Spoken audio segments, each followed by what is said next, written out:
நம்பிக்கையை நமக்கு சொல்கிறோம். புகழிலே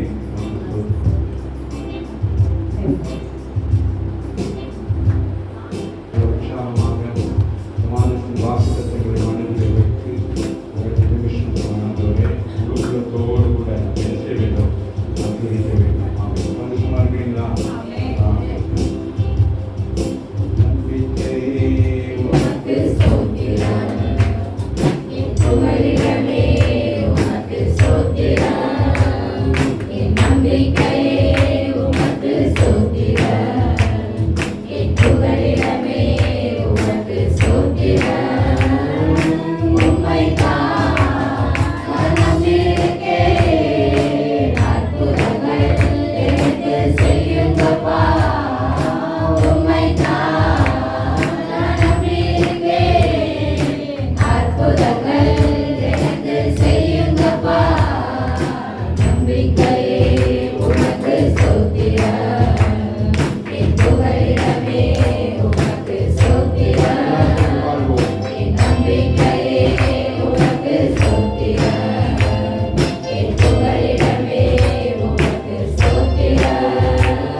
பத்தாம் அதிகாரத்தில் நமக்கு எல்லாரும் தெரிந்த ஒரு சம்பவத்தில் இன்றைக்கு ஒரு சில காரியத்தை ஒரு 4 விஷயத்தை உங்களுக்கு நான் பேச முற்படுகிறேன். ஆகவே ஆவியானவர் நம்மளோடு கூட இடைப்படும்படியாக லூக்கா 10ஆம் அதிகாரம் 42வது வசனத்தை வாசிப்போமானால், தேவையானது ஒன்றே. ஆண்டவராய் இயேசு சொல்லுகிறார், நம்ம அநேக காரியங்களை குறித்து யோசித்துக் கொண்டிருக்கிறோம். இந்த சப்ஜெக்ட் உங்க எல்லாருக்கும் தெரியும். நான் அதில் ஒரே ஒரு சம்பவத்தை மட்டும் நான் என்ன செய்கிறேன், உங்களோட பங்கு பெற விரும்புகிறேன். காரணம், நல்ல பங்குன்னு சொல்லுகிறார். அப்ப தேவையானது ஒன்று. மரியாள் தன்னை விட்டு எடுபடாத நல்ல பங்கை தெரிந்து கொண்டார். அப்ப நம்ம எடுத்துக்கொள்ளுகிற பங்கு எப்படி இருக்கணும்? அவரையும் நம்மையும் எப்பொழுதும் இணைத்திருக்கிற ஒரு நல்ல பங்கா இருக்க வேண்டும். இயேசுவையும் மரியாதையும் என்னது இணைக்கிற ஒரு பங்கு தான் என்னது இந்த வீட்டு கூட்டங்களோட. ஆமீன் சொல்லுங்க. ஆகவே அங்கே நாங்கள் பார்க்கிறோம் இயேசு கிறிஸ்து சீசர்களோடு அப்படியே புறப்பட்டு போறாங்க. பின்பு அவர்கள் பிரயாணமாய் போகையில் அவர் ஒரு கிராமத்தில் பிரவேசித்தார். அங்கே மார்த்தாள் என்ன பெயர் கொண்ட ஒரு ஸ்திரீ அவரை தன் வீட்டிலே ஏற்றுக்கொள்ளுகிறாள். அதற்கு பிறகு அவருடைய அவளுக்கு மரியாள் எனப்பட்ட ஒரு சகோதரி இருந்தால் அவள் இயேசுவின் பாதத்தருகே உட்கார்ந்து அவருடைய வசனத்தை கேட்டுக் கொண்டிருந்தாள் என்று சொல்லப்படுகிறது. ஆகவே நமக்கு ஒரு பாதம் ஒன்று இருக்கிறது. ஆண்டவராகிய இயேசு கிறிஸ்துவின் பாதத்தில் நீங்க என்ன செய்யணும்? அமர்ந்து என்ன செய்ய வேண்டும்? அந்த சத்தத்தை கேட்க வேண்டும். 2-3 பேர் கூடுகிற இடத்திலே நான் என்ன செய்வேன்? அங்கே வருவேன், அங்கே இருப்பேன் என்று சொல்லுகிறேன். ஊழியக்காரன் எங்கேயோ நான் அங்கே இருப்பேன் என்று சொல்லுகிறேன். அப்போ ஊழியக்காரன் இல்லாத பொழுது நீங்க குடும்பமாய் சேருகிற பொழுது என்ன செய்யலாம்? அப்ப ஆண்டவர் அங்கே நான் வர்றாரு. சரியா? ஸோ அதனால நம்ம வீட்டு கூட்டங்களை நாங்கள் என்ன செய்ய வேண்டும்? நீங்கள் செய்ய வேண்டும். அப்போ வீடுகளை நம்ம என்ன செய்ய வேண்டும்? திறந்து நீங்க கொடுத்து வீட்டை என்ன செய்ய வேண்டும்? தேவனுக்கென்று அர்ப்பணிக்க வேண்டும். சரியா? அப்ப வீட்டுக்கு வந்துடணும், சபைக்கு வந்துடணும். அதுதான் சொல்லப்படுகிறது. அப்ப சபை ஆராதனை நமக்கு தேவை. நாங்க வீட்டிலேயே ஆராதனை பண்ணிக்கிட்டே இருக்கிறோம் அப்படிங்கிறதுனால அது ஓகே தான். அப்ப வீட்டுல நீங்க ஆராதிக்கிற நேரம் யார் வருது? யார் வருது? இயேசு கிறிஸ்து வருவார். சரியா? அதான் மெத்தட். சரியா? அதான் சொல்லிருக்காரு. அவர் தான் சொல்றாரு, நீங்க 2-3 பேர் கொண்டு நாங்க வருவேன்னு சொல்லிட்டு. ஆனால் ஆராதனை ஞாயிற்றுக்கிழமை என்ன நடக்குது? யார் வருது? தேவனே வருகிறார். ஒரு ஆமீன் சொல்லுங்க. அப்ப அதெல்லாம் உணர்ந்து கொள்ளணும். அப்ப 6 நாட்கள் உங்களுடைய கூட்டங்கள்ல உங்களுடைய வீடுகளில் இயேசு கிறிஸ்து என்ன செய்யறார்? உங்களை ஆயத்தப்படுத்தி 7வது நாள் பிதாவிடத்திலே நீங்க வருவதற்கு உங்களை என்ன செய்கிறார்? ஆயத்தப்படுத்துகிறார். அப்ப நீங்க என்ன செய்யணும்? 7ஆம் நாள் எழும்பி என்ன செய்ய வேண்டும்? எக்லேசியான்னு சொல்லுகிறபடி நீங்க சபைக்கு வந்தாதான் உங்களுக்கு ஆசீர்வாதம். 6 நாள் உங்களை போஷித்து 7வது நீங்க என்ன செய்ய வேண்டும்? நீங்கள் அங்கே போயிட்டு என்ன செய்யணும்? இந்த முழுமையான ஆசீர்வாதத்தை பெற்றுக்கொள்ள வேண்டும் என்று சொல்லி. ஆகவே இங்கே நாங்கள் பார்க்கிறோம், அங்கே மார்த்தாளோ பற்பல வேலைகளை செய்வதில் மிகவும் என்ன செய்தாலாம்? வருத்தம் அடைந்து. இந்த சப்ஜெக்ட் எல்லாருக்கும் தெரியும். சரியா? ஆனால் நமக்கு தேவையானது ஒண்ணு. இயேசு அவளுக்கு பிரத்திரமாக மார்த்தாளே தேவையில்லாத காரியத்தெல்லாம் என்ன செய்யற? குறிச்சு கவலைப்பட்டுக்கிட்டே கிடக்கிற. முதலாவது தேவ ராஜ்யத்தை தேடுங்கள், இவைகள் எல்லாம் உங்களுக்கு என்ன செய்யப்படும்? கூட கொடுக்கப்படும். அப்ப நம்ம தேவ ராஜ்யத்தை தேடாதபடி உலக ராஜ்யத்தை தேடுகிறபடினா நம்முடைய உழைப்புனாலதான் உலக ராஜ்யத்தை மேற்கொள்ள முடியும். இப்போ உலகத்திலே நீங்கள் தேவைகளை சந்திக்க விட வேண்டும்னா நீங்க என்ன செய்யணும்? உலகத்திலே உழைத்து அந்த வருமானத்திலே ஒன்றை நீங்க என்ன செய்ய வேண்டும்? பெற்றுக்கொள்ள வேண்டும். ஆனால் நீங்க தேவனுடைய ராஜ்யத்தை தேடுகிற பொழுது தேவனுடைய காரியங்களுக்கு நீங்க உத்தாசை இருக்கிற பொழுது தேவன் என்ன செய்வான்?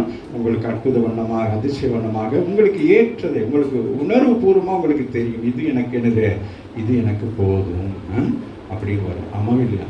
ஸோ அதனால பாருங்க, நம்ம ஒரு கம்பெனிக்கு போகிறோம், வேலை செய்கிறோம். அப்போ அந்த வருமானம் நமக்கு எவ்வளோ வருதோ அந்த வருமானத்தை நம்ம என்ன செய்கிறோம்? அதை எடுத்து நம்ம என்ன செய்யறோம்? தவறான வழியில நாங்கள் பயன்படுத்தும். காரணம் என்ன? நமக்கு வருமானம் வருகிறது, நமக்கு 50,000 1 லட்சம் நமக்கு பணம் வருதுன்னு நம்ம என்ன செய்வோம்? நம்ம பெரிய ஒரு பட்ஜெட் ஒன்று போட்டு நம்ம மற்றது என்ன அது என்னது இது காசு வாங்குவாங்க, மாதம் கட்டுவாங்க.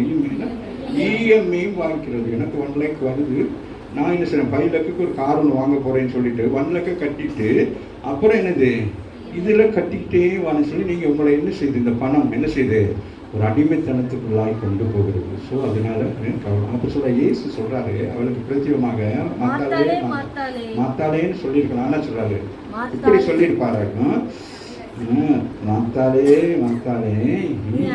ஏன் வீட்டை திறந்து கொடுத்துட்டு வந்து ஏன் புலம்புற? நம்ம என்ன செய்யறோம்? நிறைய நேரம் புலம்புறோமா இல்லையா? ஏன் புலம்பிட்டே கிடக்கிற? காரியம் ஒன்று தான். என்னது? என் சகோதரி தெரிந்து கொண்டார். என்னத்தை தெரிந்து கொண்டார்? தன்னை விட்டு எடுபடாத நல்ல பங்கு. என்னது அந்த நல்ல பங்கு? அந்த இயேசு கிறிஸ்துவை அவள் என்ன செய்யலாம்? தெரிந்து கொண்டார். இயேசு கிறிஸ்துவ பாதம் அல்ல, இயேசு கிறிஸ்துவை தெரிந்து கொள்கிறார். அதுதான் மிக முக்கியம். நம்ம எங்க உட்காந்து ஜெபிக்கிறோமோ 2வது விஷயம். ஆனால் என்ன செய்ய வேண்டும்? இயேசுடைய அது நிமித்தம் நீங்கள் நாமே யோவான் 11ஆம் அதிகாரத்தில் பார்த்தீங்கன்னா இதனுடைய பிரதிபலனை நீங்கள் காண முடியும். நான் அங்கே போகவில்லை, ஆனால் உங்களுக்கு சொல்லுகிறேன். இந்த மாத்தாள் மரியாள் வீட்டில் தான் யார் இருந்தது? லாசர் இருந்தான். அந்த லாசர் என்ன செய்யப்பட்டான்? பயங்கரமான ஒரு மரண வியாதி கட்டுக்குள்ளாக போன பொழுது ஆண்டவர் என்ன செய்தான்? நன்றி உபகாரமாக அந்த மரணத்தை என்ன செய்தார்? ஜெயித்து அவனுக்கு ஜீவனை கொடுத்து அவளை சாட்சியாக மாற்றினான். பொறாமைன்னு. ஆகவே அவள் அந்த நல்ல பங்கை ஆண்டவருடைய சமூகத்தில் கண்டு அறிந்தபடினால நீங்க பார்த்தீங்கன்னா 2 பேருமே என்னது, மாத்தாள் மரியாதை குறித்து சொல்லுகிற போது அநேகர் என்ன செய்வாங்க, மாத்தாளுக்கு நல்ல என்னது மரியாதை ஒரு கிரேடாக சொல்லுவாங்க. மரியாதை பார்த்தீங்களா என்னது, தேவன் பாதத்திலே உட்கார்ந்து இருந்தார். நான் சொல்லுகிறேன், மாத்தாள் பற்பல வேலைகளை செய்து கொண்டிருந்த பொழுதோ வேலை செய்து கொண்டே என்ன செய்தான், அந்த சத்தத்தை கேட்டுக்கொண்டே ஒரே நேரத்தில் 2 காரியத்தை அவள் செய்கிறார். ஆமாவில்லை? அப்போ இவளை விட ஏன்னா அந்த காரியங்களை நீங்கள் பார்த்தீங்கன்னா யோவான் 16 அதிகாரத்தில் முத யார் மீட் பண்ணுறது? மாத்தா தான் மீட் பண்ணான். மீட் பண்ணி அவங்க பேசுகிற காரியங்களை பார்த்தா வெளிப்படுத்த விசேஷம் யோவானுக்கு சொல்ல வேண்டிய காரியம்னா அவங்க 2 பேரும் பேசி கொண்டிருக்கிறாங்க. அப்போ எவ்வளோ பெரிய ஆச்சரியமாக இருக்கிறது. ஆமாவில்லை? அப்போ நீங்கள் வேதங்களை எடுத்து வாசிக்கிற நேரம் இந்த வருகை குறித்தெல்லாம் ஆண்டவர் நிறைய காரியங்களை பேசிக்கொண்டே இருப்பார். என்னோடு பேசுகிற காரியங்கள், உங்களோடு பேசுகிற காரியங்கள்லாம் நம்ம தனியாகவே நம்ம என்ன செய்யலாம், அவ்வளோ என்னது ஒரு புத்தகமே போடலாம். ஆமாவில்லை? அப்போ சில காரியங்கள் ஆண்டவர் பேசுவார், சில காரியங்களை அதை என்ன அவாய்ட் பண்ணிடுவார், அதை சொல்லலாம், சில காரியங்கள் சொல்லாமல் விட்டுறலாம். சரியா? ஸோ அப்படியெல்லாம் நிறைய காரியங்கள் இருக்கும். அது அந்தந்த நேரங்களில் உங்களுக்கு அந்த அனுபவங்கள் வர இப்போ நீங்கள் இந்த வாசிக்கிற நேரம் அப்போ 2 பேருமே என்ன செய்யப்பட்டு இருக்கிறார்கள் சொல்லுங்க. அவர் 2 பேருமே சொல்லுங்க, மாத்தாலும் மரியாளுமே என்னது, தன்னை விட்டு எடுபடாத ஒரு நல்ல பங்கை அவர்கள் தெரிந்து கொண்டார்கள். ஆகவேதான் அந்த குடும்பத்திலே அவருடைய ஹிஸ்டரியை நாங்கள் வாசிக்கிற பொழுது மாத்தாள் மரியாள் லாசருவை குறித்து ஹிஸ்டரி சொல்லுகிறது. அவர்கள் பிற்காலத்தில் என்ன செய்தாங்க, அவர்கள் லாசருவை கொலை செய்யும்படியாக அந்த குடும்பமாகவே அவர்களை ஒரு போட்டில் அனுப்பியிருக்கிறாங்க. அந்த என்னது அந்த அப்படி என்ன சொல்லுவாங்க, அப்படி துடுப்பை இல்லாதபடி அனுப்பியிருக்கிறாங்க. அப்போ அவங்க அப்படியே கடலில் போயிட்டே இருந்து ஒரு கரையாய் போய் சேர்ந்து அவர்கள் ஒரு இடத்துக்கு போய் சேர்ந்திருக்கிறாங்க. அது என்னது, குரு தேசத்தில் போயிட்டு அங்கே அவர்கள் ஊழியம் செய்து அவரோட பிஷப் போல ஒரு உயர் பதவியிலையும் இவர்களும் பெரிய பதவிகளெல்லாம் இருந்து மரித்து போய் லாசருக்கு மாத்திரம்தான் 2 கல்லறைகள் இருக்கிறது. ஒரு கல்லறை எங்கே இருக்கிறது, அங்கே உயிரோடு எழும் அந்த கல்லறையும் இருக்கிறது, அதே நேரம் மரித்த கல்லறையும் இருக்கிறது. ஸோ அந்த மாதிரியான ஒரு அற்புதமான காரியத்தை ஆண்டவன் செய்கிறது குறித்து நாங்கள் பார்க்கிறோம். அதே அதிகாரங்களில் இன்னொரு காரியத்தை நாங்கள் பார்ப்போம். லூக்கா 15 அதிகாரம் 12 வசனத்தை வாசிப்போம். அவர்களில் இளையவன் தகப்பனை நோக்கி தகப்பனே ஆஸ்தியில் எனக்கு வரும் பங்கை எனக்கு தர வேண்டும் என்றான். அந்தபடியே அவன் அவர்களுக்கு தன் ஆஸ்தியை பங்கிட்டு கொடுத்தான். ஆமென். அப்ப அந்த தகப்பன் என்ன செய்தான், தன் தகப்பனுடைய பங்கை தன் மகனுக்கு என்ன செய்தான், பிரித்து கொடுத்தார், பங்கிட்டு கொடுத்தார். ஆனால் அந்த பங்கை அவன் என்ன செய்து விட்டான், உலக வழியிலே கொண்டு போய் அதை என்ன செய்து விட்டான், அதை செலவழித்து விட்டான். அவனோட வாலிப பையன். அப்ப அவனால என்ன செய்ய முடியல, பண ஆசை இருந்தது, சிநேகிதர்கள் இருந்தார்கள். அப்போ அவனுக்கு என்ன செஞ்சாங்க, அந்த சிநேகிதர்கள் நல்ல மோட்டிவேஷன்லாம் கொடுத்து, உங்கள் அப்பா நல்லா பணக்காரர் தானே, நீ இப்படியே வீட்டுக்குள்ளே இருக்காதுன்னு சொல்லி அவனை என்ன செஞ்சாங்க, அவனுக்கு மைண்டை மாற்றி அவனை என்ன செஞ்சாங்க, இந்த பணத்தை எடுத்துட்டு வா, நம்ம எல்லாரும் எங்கேயாச்சும் போயிட்டு நம்ம என்ன செய்யலாம், எல்லாம் செய்வோன்னு. இவனும் அறியாதபடிக்கு அவன் என்ன செஞ்சான், தகப்பனத்தில் கேட்டோன்னு அந்த தகப்பன் என்ன செய்துட்டான், சரி பிள்ளைக்கு என்ன செய்யலாம், நம்ம கொடுத்துருவோம் சொல்லி தான் அங்கே சொல்ற. வாசிங்களே, அவர்கள் இளையவன் தகப்பனை நோக்கி, தகப்பனே எனக்கு வரும் பங்கை எனக்கு தர வேண்டும் சொல்லுகிறான். அவருடைய தகப்பனாருடைய பணம், தகப்பனாருடைய சொத்து. அவன் சில நேரம் பிள்ளைகளுக்கு இன்னைக்கும் கவனமாக இருக்கணும். பிள்ளைகளுக்கு பெற்றோருடைய உழைப்பு தெரியாது. இந்த நாட்களில் பெற்றோர்கள் பிள்ளைகளுக்கு கேட்கறதெல்லாம் வாங்கி கொடுக்கிறது. அதனால் வருகிற விளைவுகள் மிக பயங்கரமாக இருக்கும். ஏன்னா பிள்ளைகள் பிளாக்மெயில் பண்ணி எனக்கு இதை வாங்கி கொடுக்கலன்னா நான் இதை பண்ணுவேன், நான் அதை செய்வேன் அப்படி சொல்லி பிள்ளைகள் என்ன செய்வாங்க, தவறான முடிவுகளை கொண்டு வருவார்கள். அதனால அநேக தாய் தகப்பன்கள் என்ன செஞ்சிடறாங்க பிள்ளைகளை. அதனால ரொம்ப கவனம். இது நமக்கு பாடம், நமக்கு ஒரு பாடம் கற்றுக்கொள்ளும்படி தான் இந்த பகுதியை ஆண்டவர் எழுதி வைத்திருக்கிறார். நீங்கள் உங்கள் பிள்ளைகளை எவ்வளவு கவனமாக இருக்க வேண்டும் என்று சொல்லி. ஆகவே அந்த தகப்பன் பார்த்தார், அவன் அதிக ஐஸ்வர்யவனாக இருந்தபடினால சரி மகன் கேட்கிறான், சரி ஏதாச்சும் என்னுடைய பிள்ளை தானே போயிட்டு ஏதாச்சும் செய்வான்னு சொல்லி நம்பி கொடுத்தான். அவன் பாருங்கள், அடுத்த வருஷம் சில நாளைக்கு பின்பு இளைய மகன் எல்லாவற்றையும் சேர்த்து கொண்டு தூர தேசத்துக்கு புறப்பட்டு போய் அங்கே எப்படி இருக்கிறாரா? துன்மார்க்க ஜீவியம் செய்தான். அந்த பணத்தை குறித்து அவனுக்கு என்ன இல்லை, ஒரு அனுபவம் இல்லை, ஒரு பக்குவம் இல்லை. அப்போ பிள்ளைகளுக்கு நம்ம என்ன செய்யணும்? அனுபவத்தை கற்றுக் கொடுக்க வேணும், பக்குவத்தை கற்றுக் கொடுக்கணும். வீண் செலவுகளுக்கு இடம் கொடுக்காதபடி பிள்ளைகளுக்கு அந்த பணத்துடைய மோட்டிவேஷனை சொல்லிக் கொடுக்கணும். இந்த பணம் எவ்வளவு கடினமானது, இந்த வாழ்க்கை எவ்வளவு பயங்கரமானது அப்படின்னு சொல்லி, இந்த உலகம் எவ்வளவு இதெல்லாம் நம்ம என்ன செய்ய வேண்டும்? யூரோப்பியன் கண்ட்ரிகள் எல்லாம் அப்படித்தான் சொல்லிக் கொடுக்கணும். சிறு பிராயத்திலிருந்தே பிள்ளைகளை நம்ம என்ன செய்ய வேண்டும்? இந்த வறுமை, கஷ்டங்கள், வாரங்கள் எல்லாம் நம்ம என்ன செய்ய வேண்டும்? கற்றுக் கொடுத்து அவங்களை என்ன செய்யணும்? சரிப்படுத்தணும். வீணா போயிட்டு பாருங்கள், என்ன வாசிங்க. சில நாளைக்கு பின்பு இளைய மகன் எல்லாவற்றையும் சேர்த்து கொண்டு தூர தேசத்துக்கு புறப்பட்டு போய் அங்கே துன்மார்க்கமாய் ஜீவனம் பண்ணி தன் ஆஸ்தியை அழித்து போட்டான். எல்லாத்தையும் என்ன செஞ்சுட்டான்? கொண்டு போன எல்லாம் சீரோ பண்ணிட்டான். ஒவ்வொரு நாளும் என்ன பண்ணானோ தெரியல. பெரிய 5 ஸ்டார் ஹோட்டலில் தங்கிட்டு பணம் இருக்கும். ஆனால் ஐ வாண்ட் டு வாட்டர். என்ன வாட்டர் இருக்கு? எடுத்து ஒரு சின்ன தெரியுமா? சொன்ன தின்னு கெடுத்து எல்லாவற்றையும் அவன் செலவழித்த பின்பு எல்லாத்தையும் அப்படியே போயிட்டான், தூசி ஆயிட்டான். அந்த தேசத்திலே கொடிய பஞ்சம் உண்டாயிற்று. அப்பொழுது அவன் குறைவுபட தொடங்கி அந்த தேசத்து குடிகளில் அந்த பங்கு என்ன செய்யப்பட வேண்டும்? உங்களுக்கு கொடுக்கப்பட்ட பங்கு, உங்களுக்கு கொடுக்கப்பட்ட தாளந்து என்ன செய்ய வேண்டும்? அதிகரிக்க வேண்டும். ஒரு ஆவிக்குரிய ஜீவியத்திலும் என்ன செய்ய வேண்டும்? நீங்கள் பெருக செய்ய வேண்டும். உங்களுக்கு கொடுக்கப்பட்ட அந்நிய பாஷையாக இருக்கட்டும், உங்களுக்கு கொடுக்கப்பட்டதான வரங்கள் வல்லமையாக இருக்கட்டும், அது பிதாவிடத்திலிருந்து உங்களுக்கு அவர் என்னது? அவர் சந்தோஷம் இலவசமாய் கொடுக்கிறார். தகப்பன் தன்னுடைய பொருளை என்ன செய்யறான்? தன் மகனுக்கு இலவசமாய் கொடுக்கிறான். அவன் ஊதாரியா போயிட்டு அதை செலவழித்தது 2வது விஷயம். ஆனால் தகப்பன் என்ன செய்யறான்? தன் பிள்ளைக்கு என்ன செய்யறான்? அவன் கொடுக்குறான். நீ போயிட்டு என்ன செய்யணும்? இல்லை வரணும் பாவம் அப்படின்னு அவன் சந்தோஷப்படுறான். ப்ளஸ் பண்ணி அனுப்பியிருப்பான். அவனுக்கு God bless you son. நீங்க வாசிங்களேன். அந்த தேசத்து குடிகளில் ஒரு இடத்தில் போய் ஒட்டி கொண்டான். சரி, இதெல்லாம் உங்க எல்லாருக்குமே தெரியும். சரியா? ஒட்டி கொண்டான், கட்டி கொண்டான்னு இருக்கு. அதெல்லாம் பார்த்துட்டு கடைசியில் சாப்பாடு, நல்ல சாப்பாடு, ஒரு டைப் சாப்பாடு சாப்பிட்றோம். 16ஆம் வசனத்தில் சொல்லுது. இது ஏன் அவசரப்படல?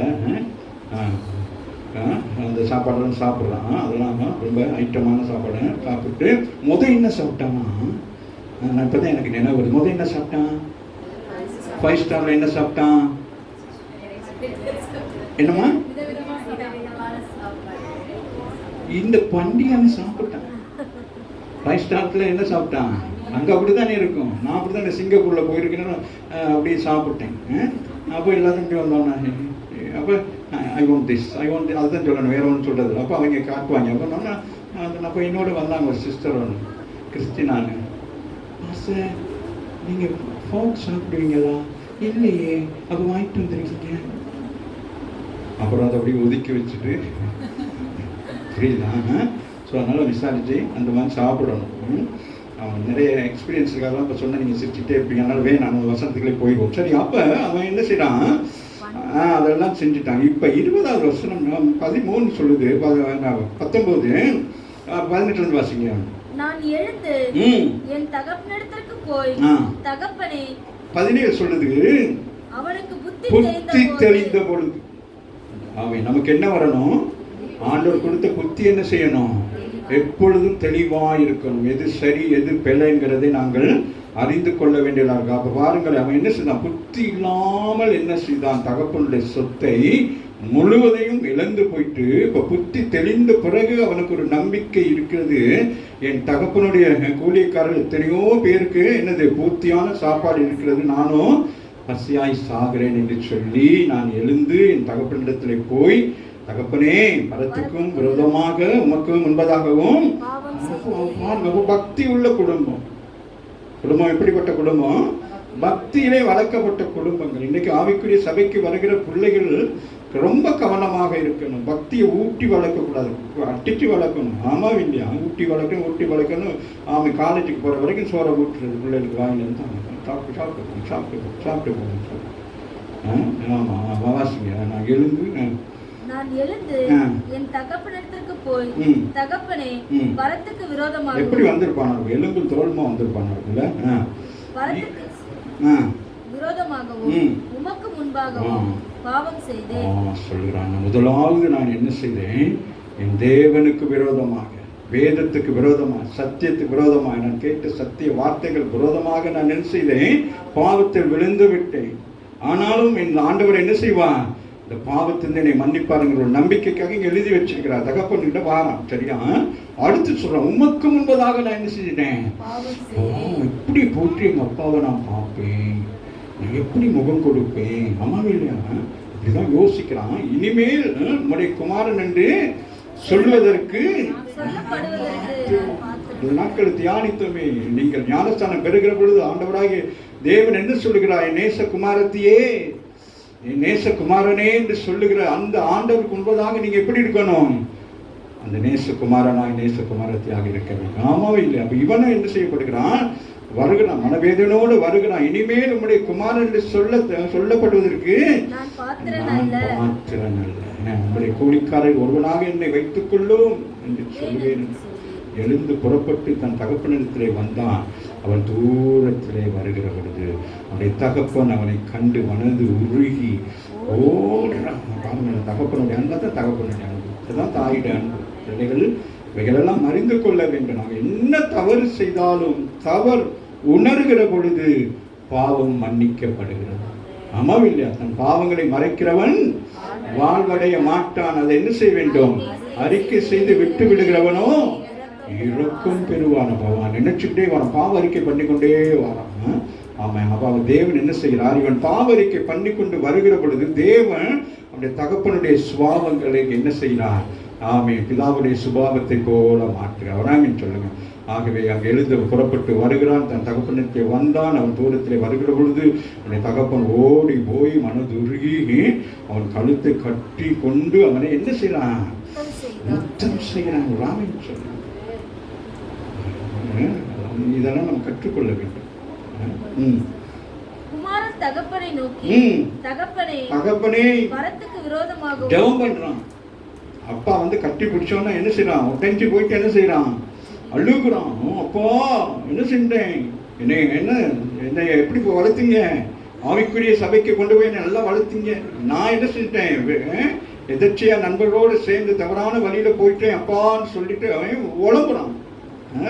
குமாரன் தான் என்ன செய்யறான், தகப்பனை நோக்கி, தகப்பனே வரத்துக்கு விரோதமாகவும் உமக்கு முன்பதாகவும் பாவம் செய்து இனிமேல் உம்முடைய குமாரன் என்று சொல்வதற்கு நான் பார்த்தேன் என்று சொல்லுகிறான். நம்முடைய பாவங்கள் வேதம் சொல்லுகிறபடி அது கிழக்குக்கும் மேற்குக்கும் எவ்வளவு தரும். அப்பா நீ வந்துட்டல, உயிரோட வந்துட்டல, நீ உயிரோட வந்துட்டல, என் பிள்ளையா வந்துட்டல, அது எனக்கு போதும். அடுத்த வசனம் சொல்லுகிறது, அப்பொழுது தகப்பன் தன் ஊழியக்காரரை நோக்கி, ஹலோ, நீங்க என்ன செய்யணும், என் பிள்ளைக்கு இதுவரையும் உடுத்தின வஸ்திரங்களை விட என்ன செய்ய வேண்டும், மனம் திரும்புகிற பொழுது கர்த்தர் உனக்கு உயர்ந்த வஸ்திரத்தை, உயர்ந்த ஆசீர்வாதத்தை, உயர்ந்த நன்மையான செய்வாகவே. அதுதான் மனம் திரும்புவதற்குரிய காரியங்கள். காரியத்தை தவறா அறிந்தோ அறியாமலோ செய்துட்டு மனம் திரும்பணும்னு உங்களுக்கு இரட்டிப்பான ஆசீர்வாதத்தை கர்த்தர் கொடுக்க. அப்பொழுது தகப்பன் தன் ஊழியக்காரரை நோக்கி, இதோ என் பிள்ளைக்கு என்ன செய்ய வேண்டும், உயர்ந்த வஸ்திரத்தை கொண்டு வாங்க. அப்படின்னா என்னது, விலை உயர்ந்த வஸ்திரம்.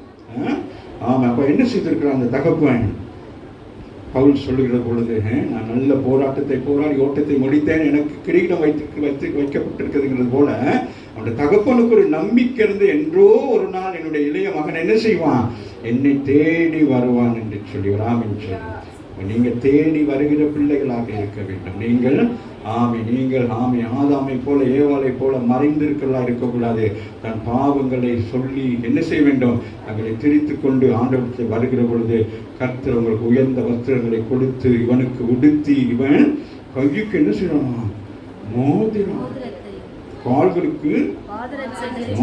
அப்ப வரையில எப்படி வந்தான், எலும்பும் தோல்மா, என்னமா பழைய உடுப்பை உடுத்திக்கிட்டு எப்படி வந்திருக்கிறான், பார்க்கவே மூச்செல்லாம் கருத்து போயிட்டு, இந்த வெயிலுக்கு கருத்து போயிட்டு பிள்ளைகள் வர இங்கேருந்து போகிற நேரம் நல்லா போவாங்க, வர்ற நேரம் இந்த ஊருக்கெல்லாம் போயிட்டு வர்ற நேரம் நீங்கள் யாருன்னு கேட்குற அளவுக்கு என்ன செய்வாங்க, கருத்து அந்த மாதிரிக்கு இருக்காங்க. தகப்பன் பார்க்குறாங்க, என் மகன் போகிற நேரம் புஷ்டியாக போனான், போட்டு கையெல்லாம் கட்டி கண்ணாடியெல்லாம் போட்டு டடி அப்படின்ட்டு போகிறான். சரியா நினச்சி பார்ப்பேன், போயிட்டு என்ன செய்யணும், நீ வருவேன் அம்மாவும் இல்லையா, வாசிங்களா, கொழுத்த கண்டான். சொல்லுங்க, மனம் திரும்பினா உங்களுக்கு என்னது, கொழுத்த கண்டை கொண்டு வந்து அடியுங்கள், நாம் புசித்து சந்தோஷிப்போமா. என் குமாரன் இவன் மரித்தான், திரும்பவும் என்ன செய்யப்பட்டிருக்கிறான், உயிர்ப்பிக்கப்பட்டிருக்கிறான். அந்த கால வேளையிலே கர்த்தர் நம்மை உயிர்ப்பிக்கிறவராக இருக்கிறார். நம்முடைய வாழ்க்கையில ஏதோ உலகத்தின் காரியங்களை நம்ம போய் சிக்கி தவித்தாலும் நம்முடைய ஆண்டவர் என்ன செய்கிறான், நம்மை நோக்கி பார்த்து நம்மை உயிர்ப்பித்து மீண்டும் கொண்டு வந்து நிறுத்துகிறார். அந்த நிலையில் அல்ல, அடுத்த நிலையிலே கொண்டு வந்து நிறுத்துகிறார். கரங்களை தட்டி தேவனுக்கு கிடைக்கணும். அதனால நீங்க நினைக்க கூடாதுன்னு நம்ம போய் பாவம்லாம் செஞ்சுட்டு வந்தோம்னா நமக்கு நம்மளை ஆண்டவரை உயர்த்துவார்னு நினைக்க கூடாதுன்னு.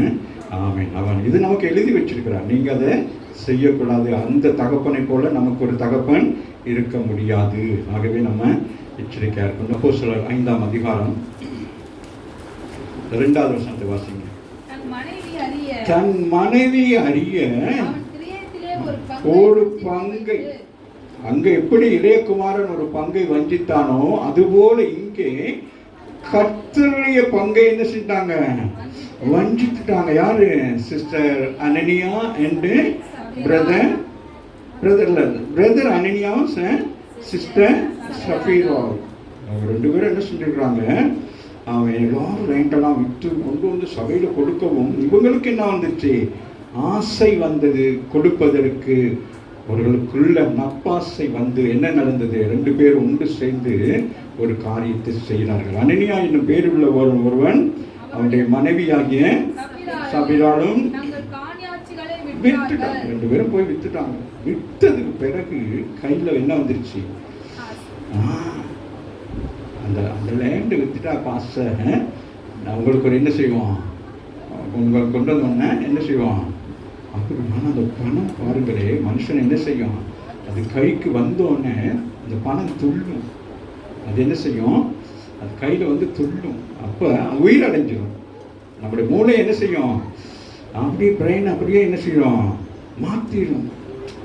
அப்போ யோசனை வரும், என்னத்துக்கு அவ்வளோ என்னது கொடுக்கணும், தர்சனமாக போகணும்னா வேதத்தில் எங்கே எழுதியிருக்கு, இப்படியெல்லாம் கொடுக்க மல்கியாவில் எழுதுக்குன்னா அது பழைய ஏற்பாடு, அது புதிய ஏற்பாட்டை கூட தான் எழுதியிருக்கு. ஆனால் நம்ம என்ன செய்வோம், அப்படியெல்லாம் கொடுக்க தேவையில்லை அப்படின்னு சொல்லிட்டு 2 பேரும் என்னது ஒருத்தருக்கு பேசிக்கிறாங்க பிராமின் சொல்ல.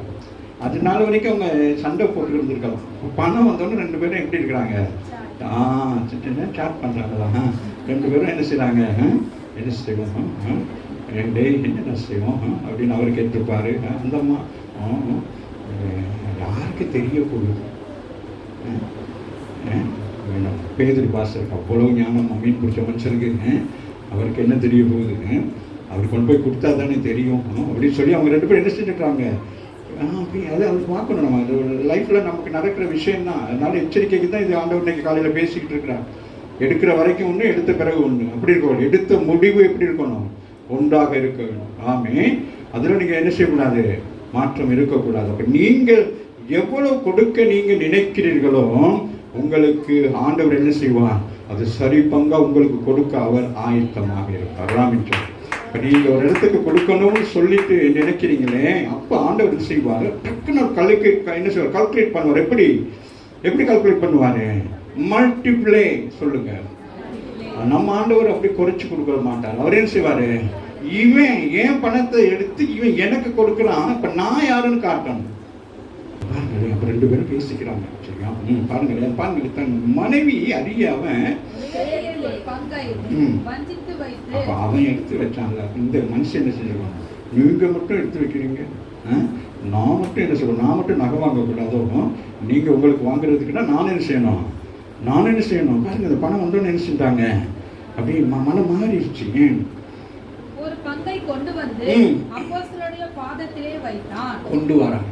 அவர் என்ன செய்யறாரு, ஒரு பேக்கில் போட்டுக்கிட்டு பைபிளை எடுத்துக்கிட்டு அவ்வளோ சந்தோஷமா வாரார். யாரை பார்க்க, பேதுரு, அப்போஸ்தலராக பேதுரு, சாதாரண பேதுரு அல்ல, பேதுரு வர்றாரு. பேதுரு அவனை நோக்கி, அனனியாவே வாருங்கள் வந்து அவர் பிரைஸ் லார்ட் சொல்லவே இல்லை.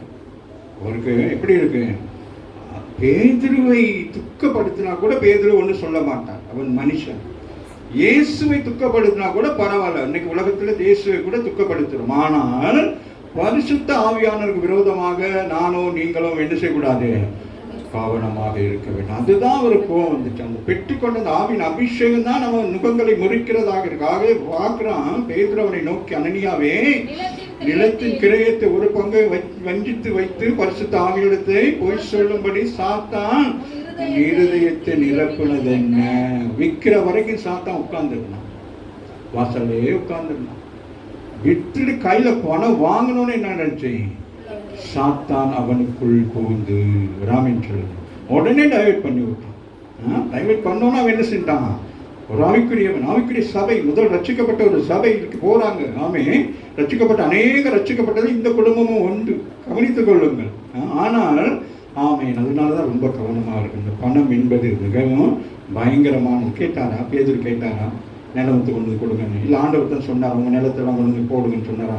இவர்கள் என்ன செய்தார்கள்? ஆண்டவராகி இயேசு சீக்கிரம் வரப்போறான்னு சொல்லி பயத்தில் என்ன செஞ்சாங்க?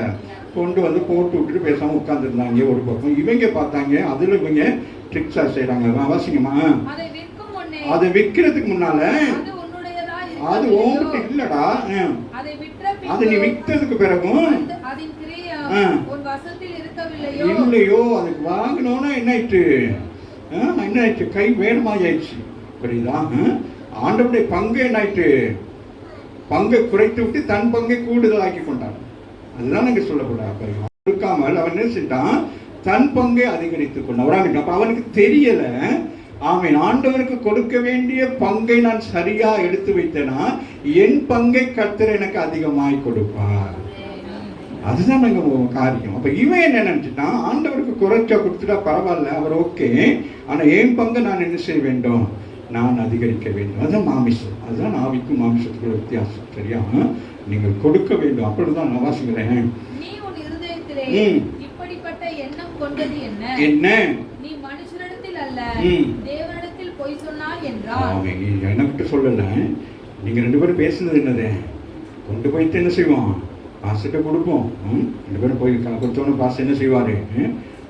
ஸ்தோத்திரம் ஆண்டவரே, பிள்ளைகள் நிலத்தை வித்து கொண்டு வந்து கொடுத்திருக்கிறாங்க, ஆசீர்வதியும்.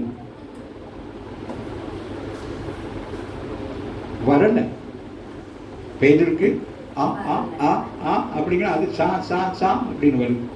ஆசீர்வ சா சாபம் அப்படிங்கிறார்.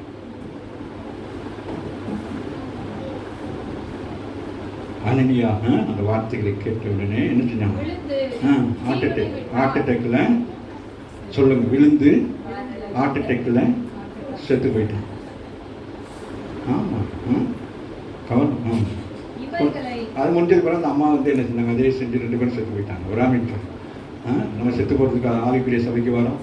அப்ப ஏன் நாங்கள் இன்னைக்கு சாகாம இருக்கிறோம்? ஆவியில செத்து போயிட்டோம். இன்னைக்கு நாங்க ஏன் கேட்கலாம்ல? அவங்க என்னென்ன திட்டு வேலைலாம் பண்றோம், பேசாம ஆண்டவர் எங்க செய்யலாம் மறைச்சி இல்லை. நீங்கள் ஆவிக்குள்ளாக என்னது யோடாய் ஸ்பிரிட்ல எப்படி இருக்கிறீங்க? செத்து போயிருக்கிறீங்க. ஆமா இல்லையா? ஆவிக்குரிய சபைகள் வளர்ச்சி அடைய வேண்டும். ஆமா ஆமா இல்லையா? உலகத்திலையும் என்னது எல்லாவற்றும் நீங்க எப்படி இருக்கணும்? ரொம்ப பெர்ஃபெக்டா இருக்க வேண்டும். சரியா? ஆகவே ஆண்டவருடைய பணத்தை என்ன செஞ்சாங்க? வஞ்சித்து அது நிமித்தம் என்ன செய்யப்பட்டார்கள்? மறித்து போனார்கள். ஆகவே இந்த கால வேளையில ஒரே ஒரு காரியத்தை மட்டும் நான் சொல்லி நான் முடிக்கிறேன். எடுத்துக்கொள்கிறேன். என்னோட 2 கொரிந்தியர் 8ஆம் அதிகாரத்தை வாசித்து முடிப்போம். 8ஆம் அதிகாரம் 4வது வசனத்தை வாசிக்கிறதா? தங்கள்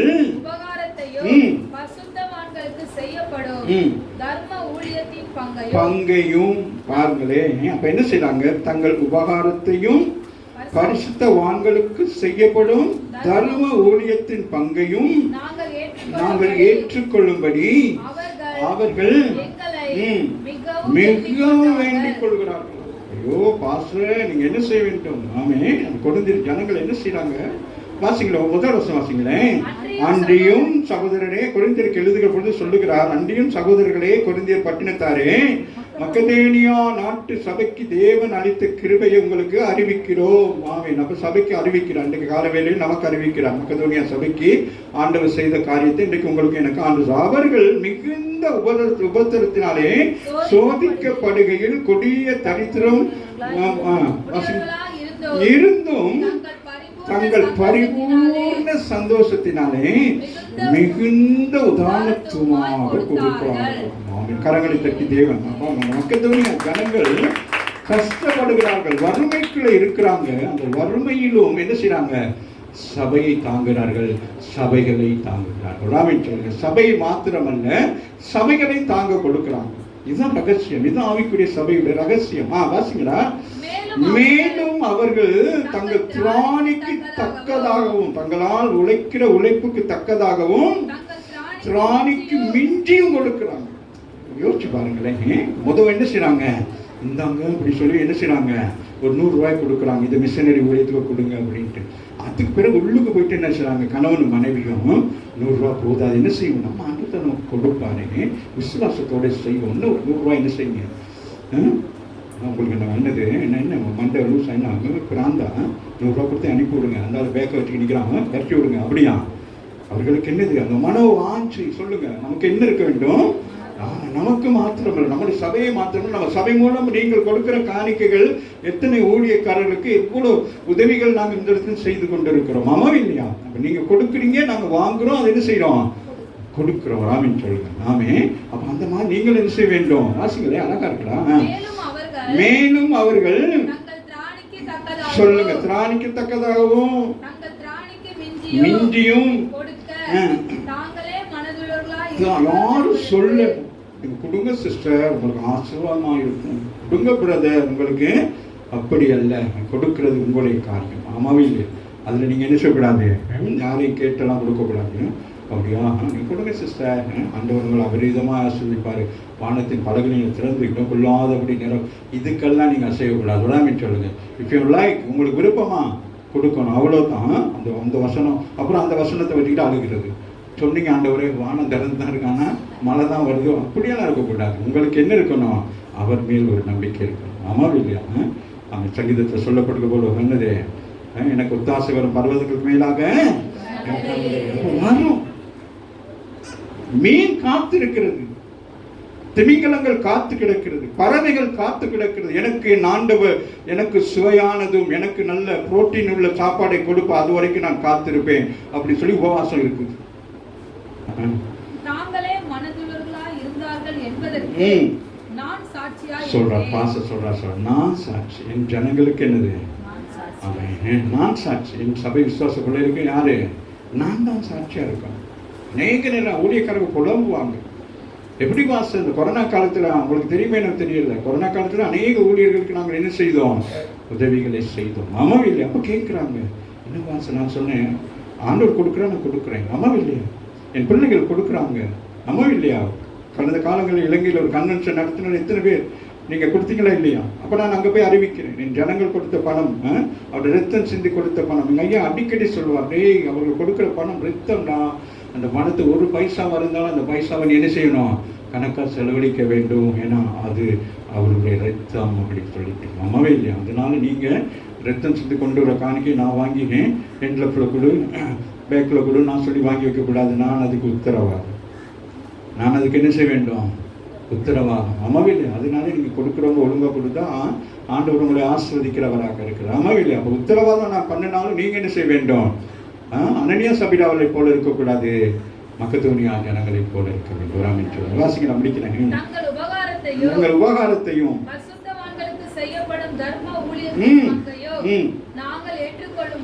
அந்த சபை ஜனங்கள் சொல்றாங்க, பாஸ்டர் நீங்க பயப்படாதீங்க, பாஸ்டர் நாங்க என்ன செய்யறோம்? அதை நாங்க ஏற்றுக்கொள்ளுகிறோம். அம்மாவே இப்ப நீங்க எத்தனை பேர், இப்ப நான் கேட்டேன்னா நீங்க எத்தனை பேர் இந்த சபை மேல் போர்ஷன் கட்டுவதற்கு பணம் கொடுப்பீர்கள் சொல்லி எனக்கு தெரியும். ஆனால் நான் கேட்க போறதில்லை. நான் கர்த்தர் செய்தால்தான் அது என்னது? அது ஊழியம். ஆமென். அவர் கை குறுகி இருக்கவில்லை. அவர் எப்ப செய்யறாரு? செய்யாம விட்டாலும் சோத்துறாரு. நம்ம இருக்கிற இடத்துல என்ன செய்யணும்? ஆண்டவரை ஹெப்பியா ஆராதிக்க வேண்டும். ஆமாவே இல்லையா? அப்புறம் ஆண்டவர் என்ன செய்வார்? நம்முடைய மன விருப்பத்தை பார்த்தவர் என்ன செய்வார்? அவர் செய்வார். அதனால ஜெபம் மட்டும் பண்ணுங்க, யோசிச்சுக்கிட்டு கவலையெல்லாம் படாதீங்க. மேலும் வாசிங்கன்னா தங்கள் உபகாரத்தையோ பரிசுத்தவான்களுக்கு செய்யப்படும் தர்ம ஊழியத்தின் பங்கையோ. தர்ம ஊழியம்னு இருக்கு, சொல்லுங்க. ஆமா, ஊழியத்துல என்ன இருக்கு? தர்ம ஊழியம்னு இருக்கு. அதான் மிஷனரிகளை தாங்குற ஊழியம். நம்ம எல்லாம் ரகசியமா செய்கிறோம். எனக்கு அது என்ன கெட்ட பழக்கமோ தெரியல, பணம் கேட்கறது எனக்கு தெரியாம போயிடுமோ தெரியல.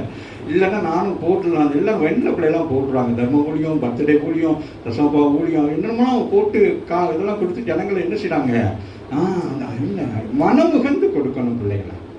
அதை நான் மனமுகந்து என்ன அதை வாசனையாக நான் வாங்கணும். ஆமா இல்லையா? ஆமா, வாசிங்கடா.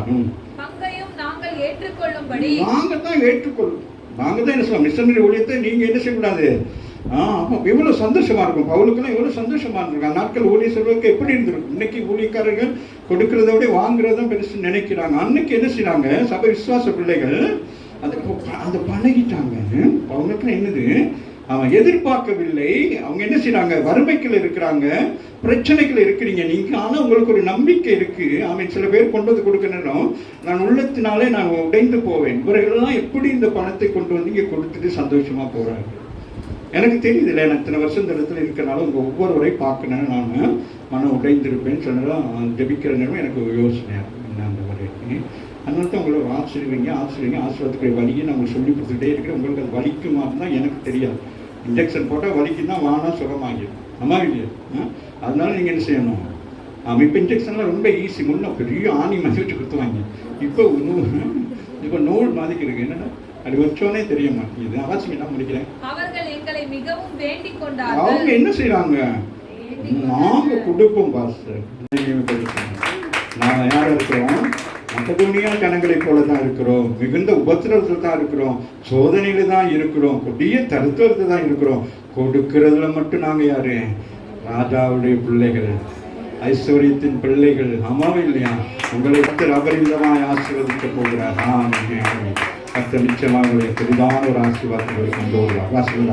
மேலும் நாங்கள் நினைத்தபடி மாத்திரம் கொடாமல் தேவனுடைய சித்தத்தினாலே முன்பு தங்களை தாமே கர்த்தருக்கும் பின்பு எங்களுக்கும் ஒப்பு கொடுத்தார்கள். முதலாவது என்ன செஞ்சாங்க, அவங்க முதலாவது என்ன செய்யறாங்க, கர்த்தருக்கு தங்களை ஒப்பு கொடுக்குறாங்க. அப்படின்னா என்னது, எல்லாவற்றையும் அவர் என்ன செய்வார், பாதுகாத்துக் கொள்ளுவார். எங்களை பாதுகாத்துக் கொண்டு தங்களை முதல்ல அர்ப்பணிக்கிறாங்க. ரெண்டாவது என்ன செய்யறாங்க, பின்பு என்ன செய்யறாங்க, எங்களுக்கும் வாசிங்க முதலாவது நீங்க யாருக்கு ஒப்பு கொடுக்கணும், உங்களை இயேசுக்கு உங்களை ஒப்பு கொடுக்க வேணும். அதுக்கு பிறகுதான் நீங்க சபைக்கு என்ன செய்ய வேண்டும், ஒப்புரவாகி சபைக்கு வரணும்.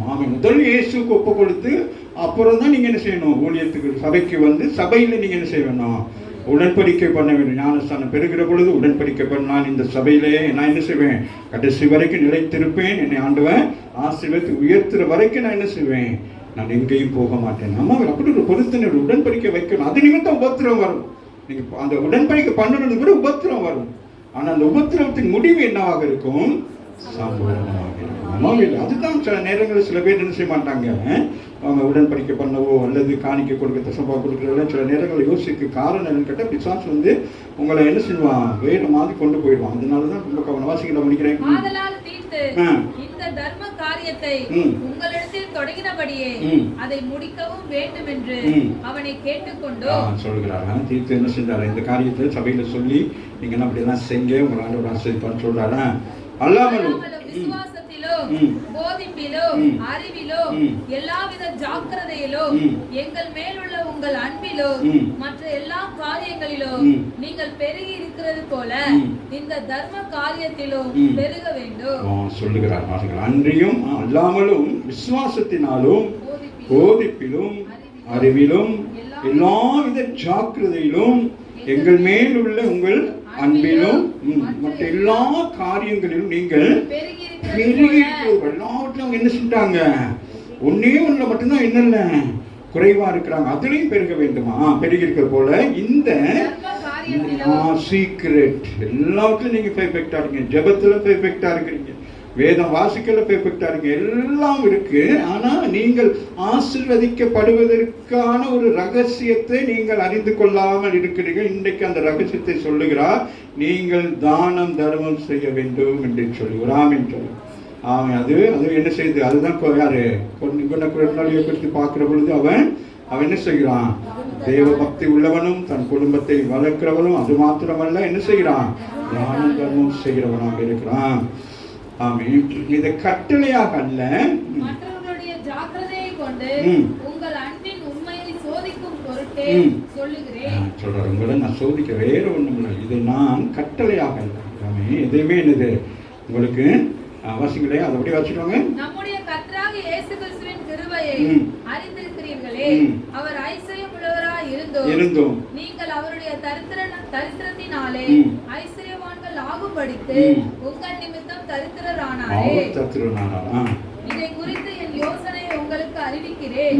இதை செய்கிறதற்கு மாத்திரமல்ல, செய்ய வேண்டும் என்று உற்சாகப்படுத்துகிறதற்கு ஒரு வருஷமாய் ஆரம்பம் பண்ணின உங்களுக்கு இது தகுதியாய் இருக்கும். இது உடனே செய்யல, என்ன சொன்னாங்க இதை குறித்து? ஏன்னா மற்ற காரியங்கள் எல்லாம் நம்ம பேசலாம், வாங்க ஞாயிற்றுக்கிழமை ஆராதனைக்கு வாங்கன்னு சொல்லலாம், சனிக்கிழமை உபவாசம் கூட்டினா வரலாம். ஆனால் அந்த காணிக்க விஷயங்கள் மட்டும் யோசிப்பாங்க, என்ன செய்யலாம் ஏது செய்யலாம்.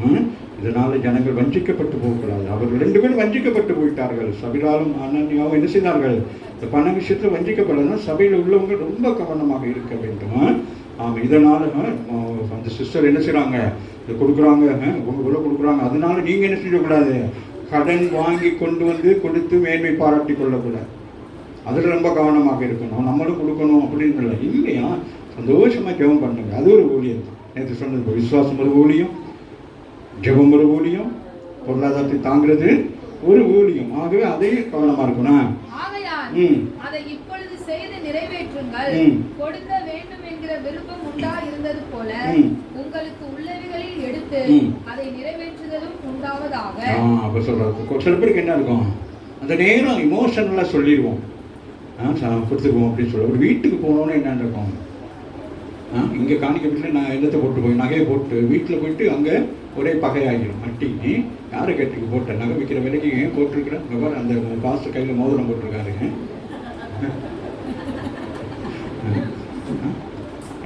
எவ்வளோ கஷ்டப்பட்டு அது வாங்கணும்.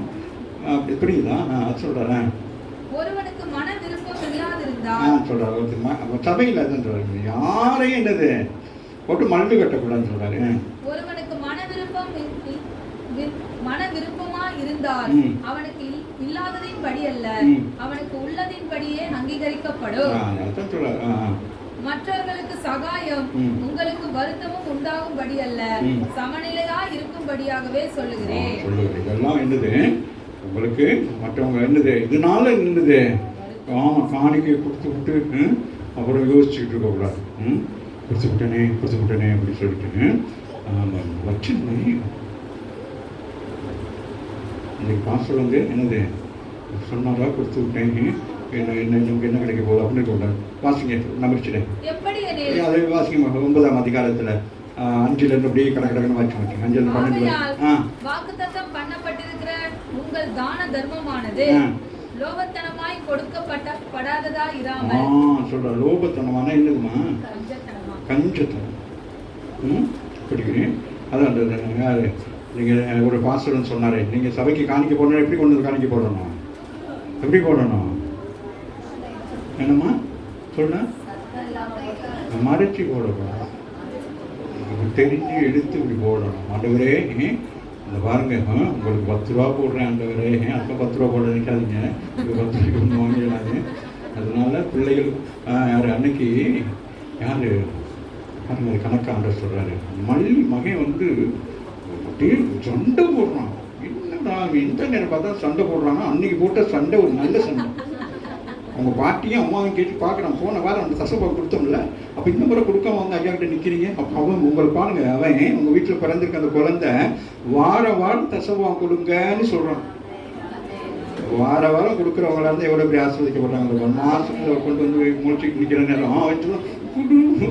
நான் கூட என்னடா ஜபிக்கல சண்டை போடுறான் அப்படின்னு. அன்னைக்கு ஒன்று கதறுது, போன வாரத்தில் ஒன்று வேண்டு வருது, அது ஒரு பேக் ஒன்று போட்டுட்டு வரும்.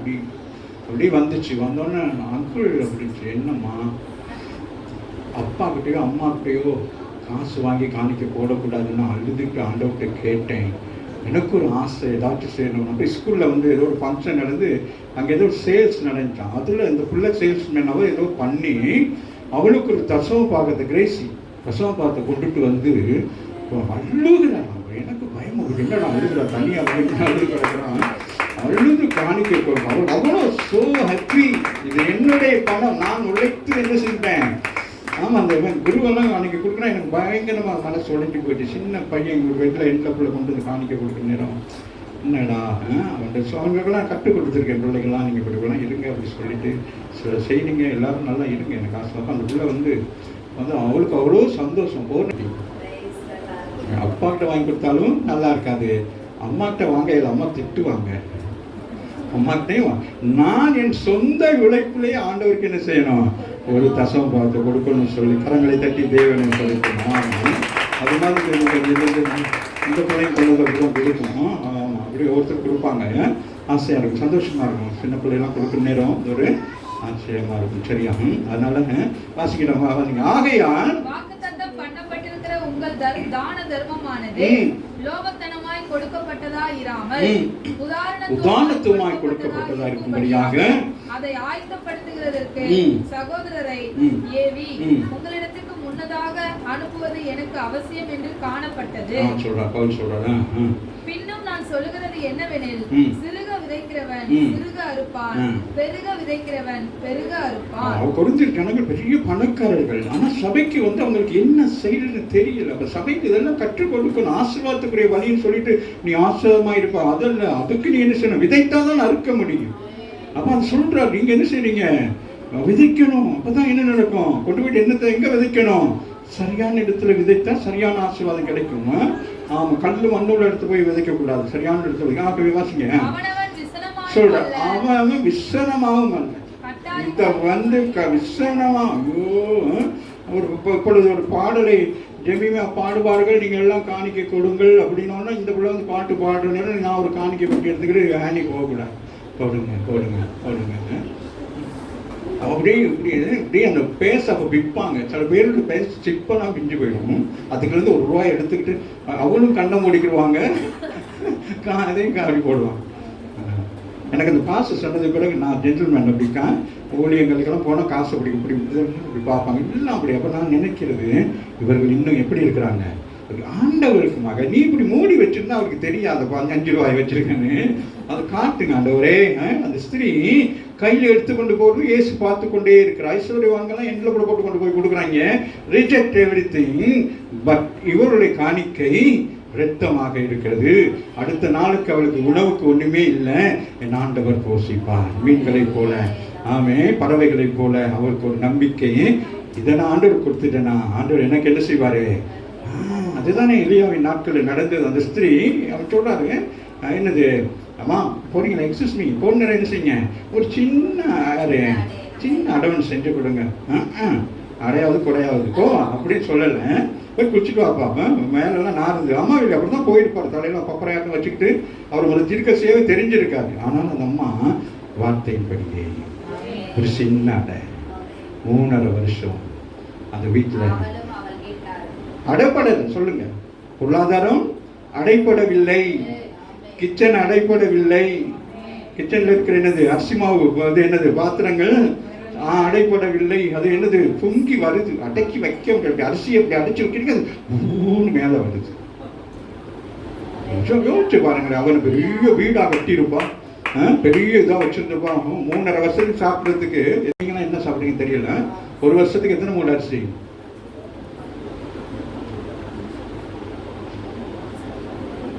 சொல்லுங்க. நம்ம இப்போ எல்லாம் அப்படி போகிற வழியில் தானே தோசை ஒரு பேக்கெட்டை வாங்கிட்டு போகிறது, இந்த பிச்சைக்கார குடும்பம் தோசை இட்லி ஒரு இப்படி வாங்கிட்டு போகிறது. அப்போ எல்லாம் மூடையில் தான் கொண்டு வந்து செய்வாங்க. ஆமாம், 1 மாதத்துக்கு வச்சு அது அடுத்த மாதம் இருக்கும், அடுத்த மாதம் அரை மூடை, அதுக்கு அரை மாதம் காமூடை. ஏன்னா அந்த வீட்டில் அதை அப்படியே சேகரிச்சுக்கிட்டே இருக்கு. நமக்கு இப்போ அப்படியெல்லாம் இல்லை, போகிற நேரம் வாங்கிட்டு போயிடும். கொஞ்சம் குஷி ஆகிட்டு சம்பளம் கிடைச்சிட்டா ஃப்ரைட் ரைஸ் வாங்கிட்டு போயிடுவோம்.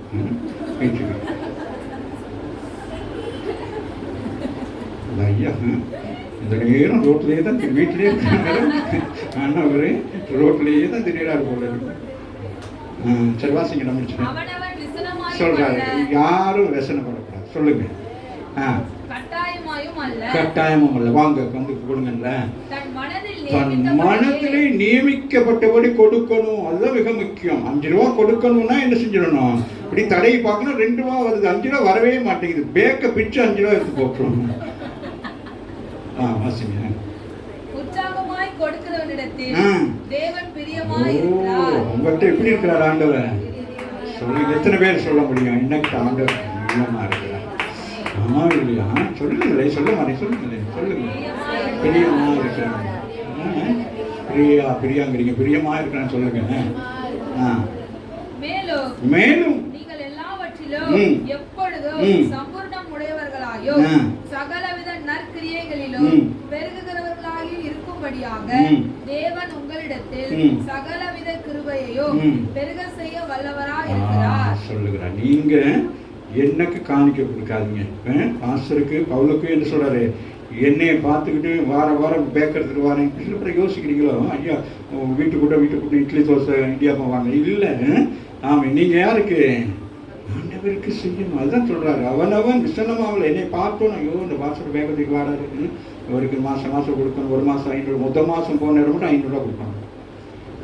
அப்புறம் அடுத்த மாதம் என்னது 400 அப்புறம் கையை மடித்து சோத்திர பண்ணிக்கிறேன்.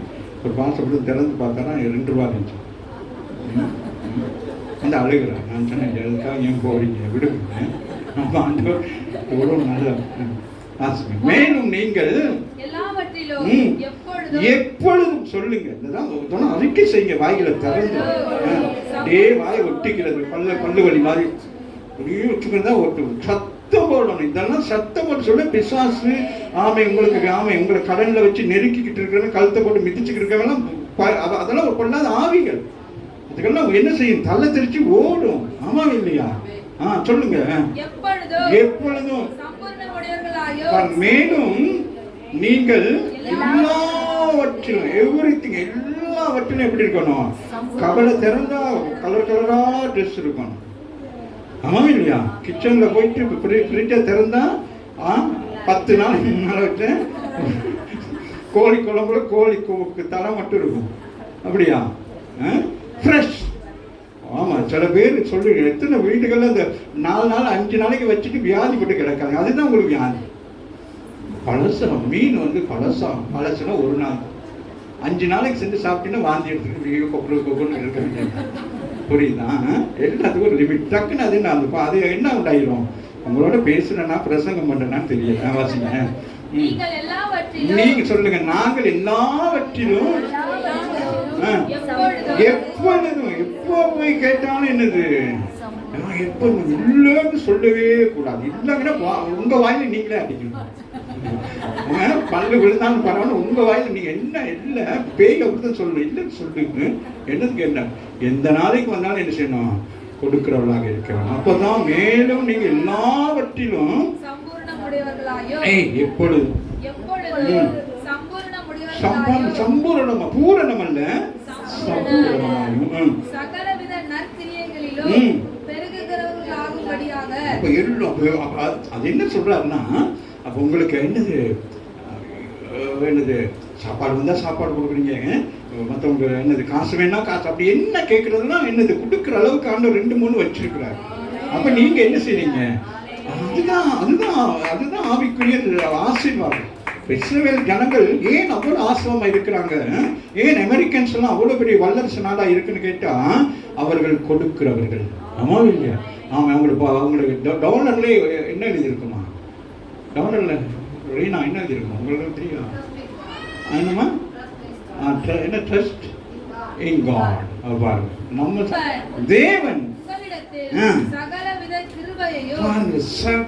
கிருபை. சொல்லுங்க, உங்களுக்கு இந்த வரங்களை குறித்து பேசணும் நினைக்கிறேன். அவ்வளவு வரம் பெற்ற எரும மாடுகள் தான் நீங்க. ஆனா பேசாம இருக்கிறீங்க. சகலவித கிருபைகளையும் பெருக செய்ய வல்லவராக இருக்கிறார்.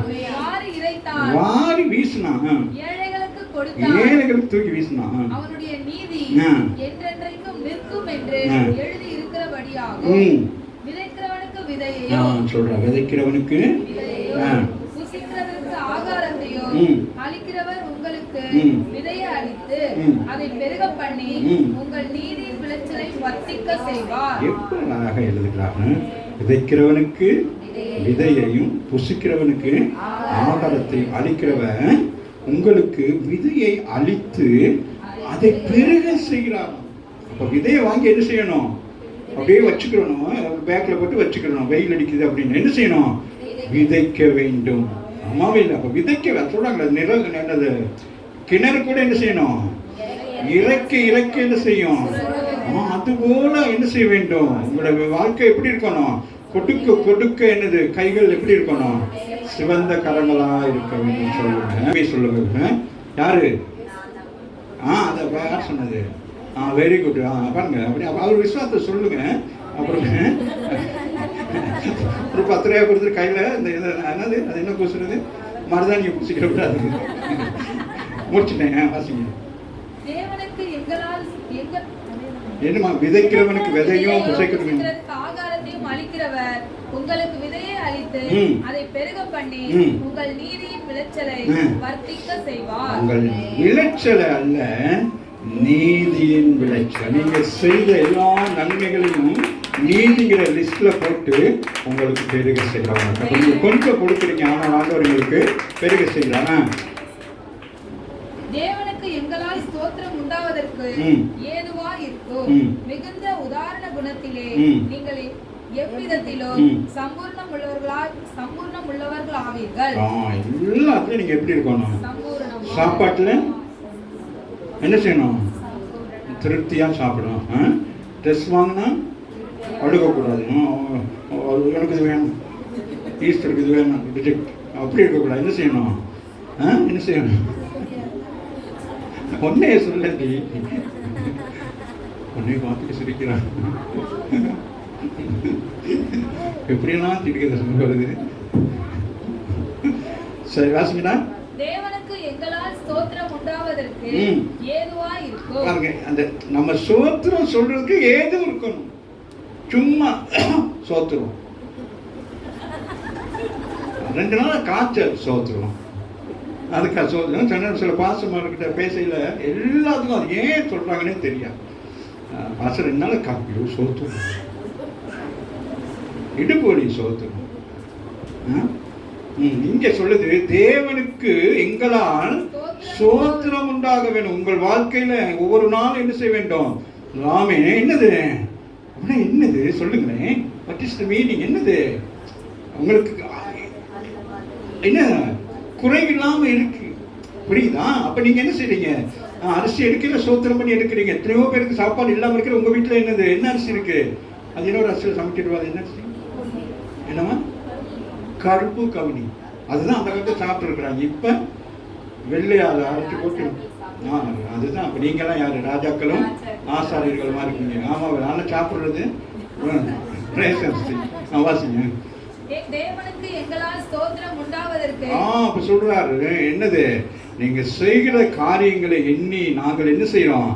ஸ்தோத்திரம் சொல்றோம். என் பிள்ளைகள் கொடுக்குறாங்க, என் பிள்ளைகள் எப்படி வளர்ந்து இருக்கிறாங்க. ஆவிக்குரிய ஜீவித்தை வளர்றதுன்னா இதுதான். சும்மா ஜெபம் பண்ணிக்கிட்டு தோத்தோன்னு இருக்கிறது இல்லை. நம்முடைய வளர்ச்சி இருக்கணும். இந்த சபைக்கு வந்தவர்கள் நீங்கள் எப்படி இருக்கணும்? கொண்டு போய் அடுத்த we are going to the next level. வாசிங்க.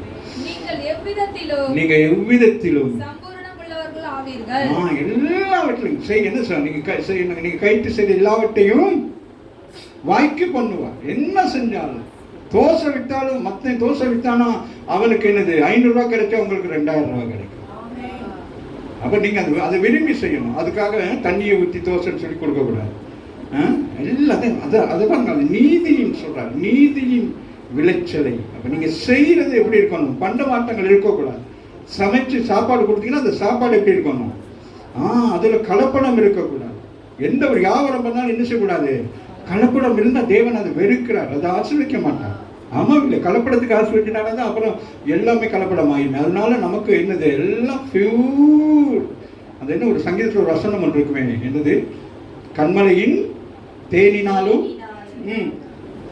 உச்சிதமான கோதுமையினாலும் தான் உங்களை போஷிக்கிறாரு. நீங்க அதுகளெல்லாம் வாங்குறது, கடையில போய் இப்படி நிற்கிறது, காஞ்சி போன வெங்காயத்தை போட்டு புறக்கிறது, அதை புறக்கி அதை அப்படி நீங்களாம் செய்யணும். எந்த கடைக்கு போனால் என்ன செய்யணும்? Anything fresh. இன்னைக்கு வந்து ஃபிஷ் இருக்கா, அவன் டக்குன்னு அதில் ஒரு குத்தி ரத்தத்தை ஊற்றி கொண்டு வந்தாங்க. இது இப்போ தான் வந்துச்சுருமோ, அது 6 மாதத்துக்கு முன்னால் குடிச்சிருக்கோம். அதை வந்து அப்படி வாயை நீட்டிக்கிட்டு இருக்கோம், அதை ரத்தம் ஊற்றும். புரியுதா? அம்மா ஏமாந்தவங்க ஏமாந்த உலகம். இங்கே சொல்கிறாரு, இந்த தர்மம் இந்த தர்மம் சகாயமாகிய ம். பணிவிடை பரிசுத்தவான்களுடைய ம். குறைவுகளை நீக்குகிறதும் அல்லாமல் ம். அநேகர் தேவனை ஸ்தோத்தரிப்பதினாலே ம். சம்பூர்ண பலனுள்ளதாயும் இருக்கும். கரங்களை தட்டி தேவனை தர்மம். ஆகவே அவள் மரியாள் நல்ல பங்கை தெரிந்து கொண்டாள். அம்மாவில் அவன் இளைய குமாரன் தன்னுடைய நல்ல பங்கை என்ன செய்தான்? விரயம் பண்ணினான். இவர்களோ கர்த்தருடைய பணத்தை வஞ்சித்தார்கள். இந்த ஜனங்களோ என்ன செய்தார்கள்? வறுமையிலும் கஷ்டத்திலும் அவர்கள் கர்த்தருக்கு கொடுப்பதிலே உதாரணமாக உங்களைப் போல இருக்கிறார்கள். கரங்களை தட்டி உங்களை போல கைகளை தட்டணும். அதுதான் சொல்றாங்க.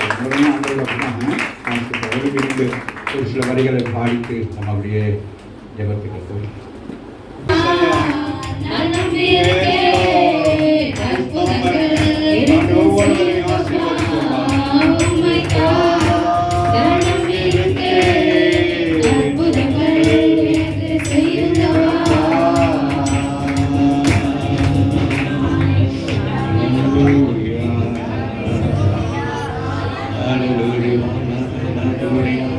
இந்த கால வேலையில் ஆண்டவரே கொடுத்திருக்கு. ஆண்டவர் எழுதின நிருபத்தில் எங்களுக்கு ரகசியத்தை எல்லாம் கற்றுக் கொடுத்திருக்கீங்க.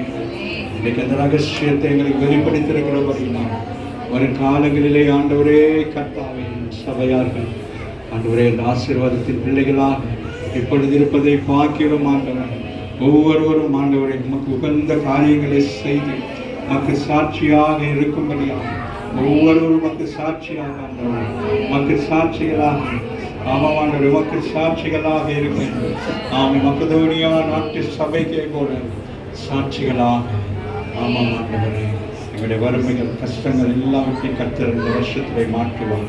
நிச்சயமாக விசுவாசிங்க. இந்த நாட்களில் கர்த்தர் நம்மோடு பேசி இருக்கிறார். எத்தனை நாளைக்கு இதே மந்திரத்தை பாடிக்கொண்டே இருக்கிறது. வியாதி, கடன், பிரச்சனை எல்லாவற்றுக்கும் ஆண்டவர் இன்றைக்கு நமக்கு ஒரு ரகசியத்தை கொடுத்திருக்கிறார். நீங்கள் செய்ய வேண்டிய காரியத்தை செய்வீர்களானால் சீக்கிரமாக நீங்கள் வெளியில் வருவீர்கள். இந்த மாதத்தின் வாக்கு தத்தத்தின் வழியாக நம்பிக்கை உள்ள சிறைகளை அரணுக்கு திரும்புங்கள், இரட்டிப்பான நன்மைகளை உங்களுக்கு தருவேன் என்று சொல்கிறார். நிறைந்த நல்ல தகப்பனே இந்த காலைகளுக்காக நன்றி சொல்லுகிறோம். வந்திருக்கிற பிள்ளைகளுக்கு கர்த்தர் ஆண்டவரை ஒரு உகந்த விதமான ஒரு நன்மையை கற்றுக்கொண்டு ஆண்டவரை கொடுத்திருக்கிறீங்க. ஒரு நன்மையான காரியத்தை பேசியிருக்கீங்க ஆண்டவர். இதை மீண்டும் ஆண்டவரை தியானித்து இன்னும் ஆண்டவரை வெள்ளப்பட கர்த்தர் உதவி செய்யுங்கள். காணிக்கை கொடுக்கிற பிள்ளைகள், தசம்பா கொடுக்கிற பிள்ளைகள் ஒவ்வொருவருக்கும் நான் செபிக்கிறேன். இந்த காணிக்கைகள் கர்த்தருடைய ஊழியத்தில் பயன்படுத்துகிறபடி நான் அதனுடைய பிரதிபலனெல்லாம் இந்த பிள்ளைகள் ஆண்டவரே அனுபவிக்க வேண்டும். ஆண்டவரே ஒன்றும் குறைபடக்கூடாது. ஆண்டவரே சம்பூரணம் ஆண்டவரே ஒவ்வொரு பிள்ளைகளுக்கும் எல்லாவற்றிலும் திருப்தி இருக்கணும் ஆண்டவர். எல்லாவற்றையும் திருப்தி இருக்கணும் ஆண்டவர். உலகத்தாரை போல திருப்தி இல்லாதவர்கள் இருக்கக்கூடாது.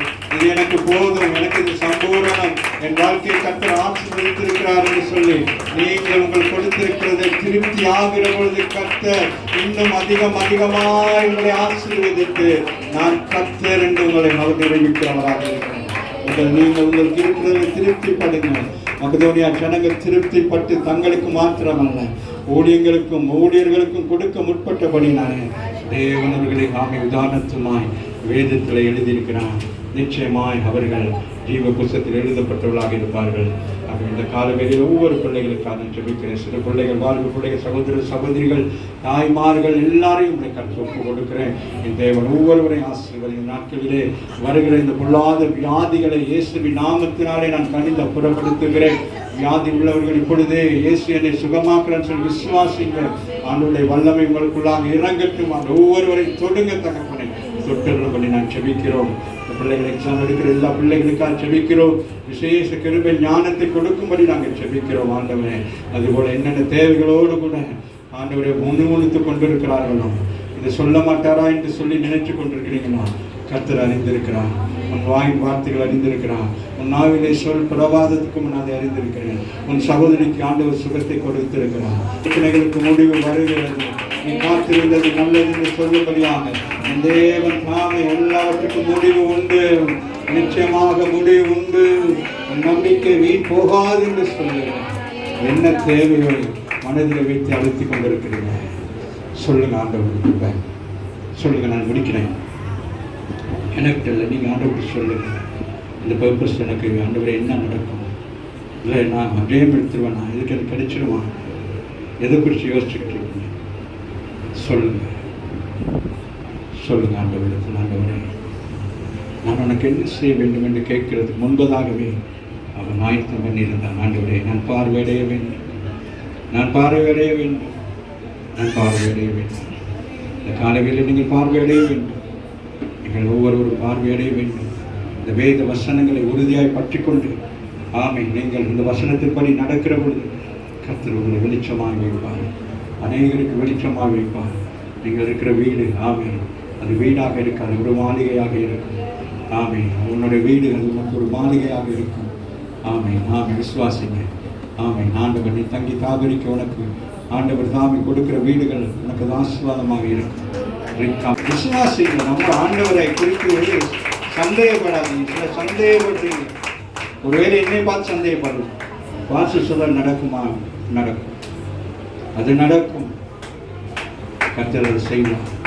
ஊழியக்காரங்க வார்த்தை கணக்கெடுக்கிறது. ஆகவே நீங்கள் விசுவாசத்தோடு இந்த இடத்துக்கு கலந்து செல்லுங்கள்.